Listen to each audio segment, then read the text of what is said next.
தியுமத்சேனரின் மனக்கவலை சாவித்ரி சத்யவான் ஆசிரமம் அடைதல், தியுமத்சேனர் அரசை பெறுதல். மார்க்கண்டேயர் கூறினார் தர்மரிடம், அரசே, இதனிடையில் தியுமத்சேனருக்கு பார்வை வந்துவிட்டது. அவரால் எல்லா பொருட்களையும் பார்க்க முடிந்தது. அருமை மகன் வராததால் அவருக்கு மிகவும் கவலை ஏற்பட்டது. தன் அரசி சைப்யாவுடன் அந்த தவச்சாலை முழுவதும் சுற்றி தேடினார். அங்கு குடில்களில் இருந்த எல்லா அந்தன பெரியோர்களும் வந்து அவர்களுக்கு தைரியம் கூறி அவரது ஆசிரமத்தில் விட்டுச் சென்றனர். அங்கே மிகவும் முதிய அந்தணர்கள் பண்டை காலத்திய மன்னர்களின் பலவகைப்பட்ட கதைகளை கூறி தைரியம் அளித்தார்கள். அவர்களில் சுவர்ணன் என்ற பெயருடைய அந்தணர் இருந்தார். அவர் உண்மையே பேசுபவர். அவர் கூறினார், சத்யவானின் மனைவி சாவித்ரி தவம், புலனடக்கம், நல்லொழுக்கம் ஆகியவற்றை கடைபிடிப்பவள். அதனால் அவன் நிச்சயமாக உயிரோடு இருப்பான். இன்னொரு அந்தணர் கௌதமர் என்பவர் கூறினார், அங்கங்களோடு வேதங்களை நான் பயின்றிருக்கிறேன். கடுமையான தவங்களும் செய்திருக்கிறேன். அத்துடன் வாலிப பருவத்தில் பிரம்மச்சரியம் காத்திருக்கிறேன். குருதேவரையும் அக்னி தேவரையும் திருப்தி செய்வித்திருக்கிறேன். இத்தகைய தவத்தின் சக்தியால் மற்றவர்களின் மனத்தில் உள்ள விஷயங்களை நான் அறிந்து கொள்ள முடியும். அதனால் என் பேச்சை சத்தியமாக கொள்ளுங்கள். சத்யவான் நிச்சயம் உயிரோடு இருக்கிறான். தொடர்ந்து மற்ற முனிவர்களும் கூறினர், சத்யவானின் மனைவி சாவித்ரியிடம் கைமை எய்தா தன்மையை குறிக்கும் எல்லா மங்கள லட்சணங்களும் விளங்குகின்றன. அதனால் சத்யவான் உயிரோடு இருக்கிறான். தால்பியர் என்பவர் கூறினார், பாருங்கள், உங்களுக்கு பார்வை கிடைத்துவிட்டது. நோன்பு காத்த சாவித்ரி அதனை முடித்துவிட்டதற்கு அறிகுறியான பாரணை செய்யாமலே சத்யவானுடன் சென்றிருக்கிறாள். அதனால் அவன் கட்டாயம் உயிருடன் இருக்கத்தான் வேண்டும். சத்தியம் பேசுகிற முனிவர்கள் தியுமத்சேனருக்கு இவ்வாறு கூறியதும் அவர்களுடைய உரைகளை ஏற்று அவர் உறுதி பெற்றார். சிறிது நேரத்திற்குள்ளாகவே சத்யவானுடன் கூட சாவித்ரி வந்து சேர்ந்தாள். அவர்கள் இருவரும் மகிழ்ச்சியுடன் ஆசிரமத்திற்குள் நுழைந்தார்கள். அவர்களை கண்டதும் அந்தணர்கள் கூறினார்கள், மன்னரே, உங்களுக்கு மகன் கிடைத்துவிட்டான். கண்களும் கிடைத்துவிட்டன. சத்யவானிடம் கூறினார்கள், நீ மனைவியோடு போனாய். ஏன் விரைவில் திரும்பி வரவில்லை? ஏன் இவ்வளவு தாமதம்? அப்படி என்ன இடைஞ்சல் வந்துவிட்டது? அரசகுமாரனே, இன்றைய தினம் நீ எங்களையும் உன் பெற்றோரையும் மிகவும் கவலையில் ஆழ்த்திவிட்டாய். என்ன காரணம் என்றே எங்களுக்கு தெரியவில்லை. அனைத்தையும் விபரமாக சொல் என்று வினவினார்கள். சத்யவான் கூறினான், தந்தையின் அனுமதியை பெற்று நான் சாவித்ரியுடன் சென்றேன். காட்டில் விறகு வெட்டி கொண்டிருக்கும் போது தலைவலி உண்டாயிற்று. அந்த நேரத்தில் அந்த வேதனையால் நான் வெகுநேரம் தூங்கிவிட்டேன் போல் இருக்கிறது. அவ்வளவு நேரம் அதற்கு முன் நான் தூங்கியதே இல்லை. இப்போது உங்களுக்கெல்லாம் எந்த கவலையும் வேண்டாம். இதன் காரணமாகத்தான் நாங்கள் வருவதில் தாமதமாகிவிட்டது, வேறொன்றும் இல்லை. கௌதமர் புகன்றார், சத்யவானே, உன்னுடைய தந்தை தியுமத்சேனருக்கு திடீரென்று இன்று பார்வை கிடைத்துவிட்டது. இவற்றுக்கான உண்மையான காரணத்தை நீ அறியாய். சாவித்ரியால் கூற முடியும்.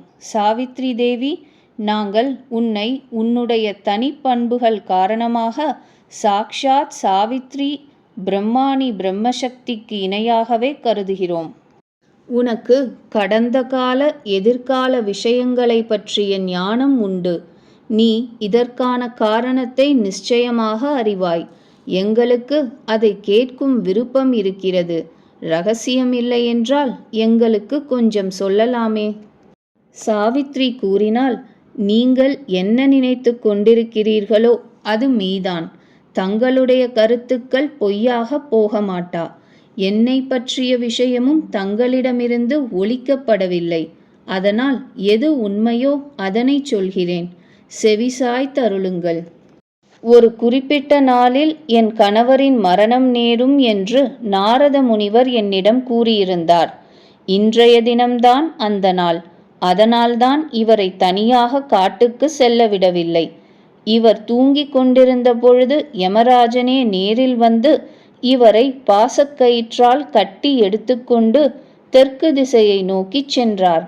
நான் மெய் நிறைந்த மொழிகளால் அந்த தேவசிரேஷ்டரை துதித்தேன். அதனால் மனம் மகிழ்ந்த அவர் எனக்கு 5 வரங்கள் கொடுத்தார். அவற்றை கேளுங்கள். 1. மாமனாருக்கும் கண்ணும் அரசும் கிடைக்க வேண்டும் என்று 2 வரங்கள். என் தந்தைக்கு 100 பிள்ளைகள் பிறக்க வேண்டும், எனக்கும் 100 பிள்ளைகள் கிடைக்க வேண்டும் என்று மேலும் 2 வரங்கள். 5வது வரமாக என் கணவர் சத்யவானுக்கு 400 ஆண்டுகள் ஆயுளும் கிடைத்திருக்கிறது. கணவர் உயிர் வாழ வேண்டும் என்பதற்காகவே நான் இந்த நோன்பை அனுஷ்டித்தேன். விளக்கமான காரணத்தை இப்போது உங்களிடம் தெரிவித்துவிட்டேன். ரிஷிகள் கூறினார்கள், சாவித்ரி தேவியே, நீ நல்லொழுக்கமும் விரதங்களில் பற்றும் புனிதமான பழக்கங்களும் உள்ளவள். நீ நற்குடியில் பிறந்துள்ளாய். மன்னர் தியுமத்சேனரின் துன்புற்ற குடும்பம் இருள் சூழ்ந்த பள்ளத்தில் மூழ்கி கொண்டிருந்த வேளையில் நீ அதை காப்பாற்றிவிட்டாய். மாமுனிவர் மார்க்கண்டேயர் கூறலுற்றார், தர்மராஜரே, அங்கு கூடியிருந்த முனிவர்கள் எல்லோரும் பெண் குலத்தின் மணியான சாவித்திரியை இவ்வாறெல்லாம் பாராட்டிவிட்டு அரசர் அரசகுமாரர் அனுமதியை பெற்று உற்சாகம் நிரம்பிய மனத்துடன் தத்தம் குடில்களுக்கு சென்றார்கள். மறுநாள் சால்வ நாட்டின் அரசு பணியாளர்கள் எல்லோரும் வந்து அங்கே மன்னனாக இருந்தவனை அவனுடைய அமைச்சர்களே கொன்றுவிட்டார்கள். அவனுடைய உதவியாளர்கள் உறவினர்களையும் உயிருடன் விட்டு வைக்கவில்லை என்று தியுமத்சேனரிடம் கூறினார்கள். விரோதிகளின் படை முழுவதும் ஓடிப்போய்விட்டது. எல்லா குடிமக்களும் இந்த விஷயத்தில் ஒருமனதாக இருக்கிறார்கள். அவருக்கு பார்வை இருந்தாலும் சரி, இல்லாவிட்டாலும் சரி, தியுமத்சேனர் அவரே நமது மன்னர். எனவே அரசே, இவ்வாறு உறுதி ஏற்பட்ட பின்னரே எங்களை இங்கே அனுப்பியிருக்கிறார்கள். நாங்கள் தங்களுக்காக வாகனங்களையும் 4 வகை படைகளையும் கொண்டு வந்திருக்கிறோம். தங்களுக்கு மங்களம் உண்டாகுக. தாங்கள் அருள் கூர்ந்து இப்போதே புறப்பட வேண்டும். நகரத்தில் தங்களது வெற்றியும் வருகையும் அறிவிக்கப்பட்டு விட்டது. தாங்கள் தங்கள் முன்னோர்களின் அரியணையில் நெடுங்காலம் நிலை பெறுவீர்களாக. பார்வையை பெற்று நலமான உடலுடன் விளங்கும் தியுமத்சேனரை கண்டு அவர்கள் அனைவரது கண்களும் வியப்பால் மலர்ந்தன. எல்லோரும் அவருக்கு தலைவணங்கி மரியாதை செலுத்தினார்கள்.